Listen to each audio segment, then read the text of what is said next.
Ride leading to an arrest in South Florida. A man charged with animal abuse after investigators say he tried to ride a horse from South Carolina to the Florida Keys. Local 10's Ben Kennedy is standing by for that man's first court appearance. Ben.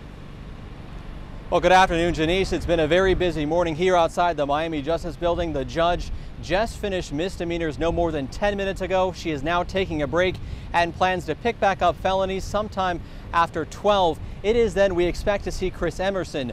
Officers say he forced his horse to travel 700 miles and did a very bad job taking care of his animal. 36-year-old Chris Emerson is under arrest for animal abuse after officers say he tried to ride his horse from South Carolina to Key West. All the way to Key West. All to Key West. I just had a bad rough patch with my wife. Got a divorce, got a wreck with a truck. That was Emerson in Palm Beach. His journey began some 700 miles from Miami, where he was pulled over after reports his horse Trigger was in bad shape. His back is very sensitive. He gets really mad if you touch it.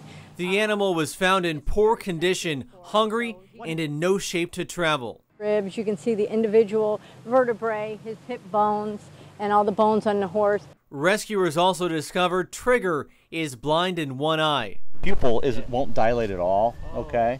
But deep to that, it's white, and that's because there's scar in there. Emerson is now locked up and set to face a judge on Thanksgiving as his horse recovers with SPCA in southwest Miami-Dade. He's just not in any fit physical condition to be ridden, much less be ridden the number of miles that this guy has ridden horse. Emerson is in jail at this hour and waiting for his turn in bond court. He is on page 8, so it might take some time later this afternoon. In the meantime, he will have no contact with his horse Trigger. Reporting live outside the Miami Justice Building, Ben Kennedy, Local 10 News.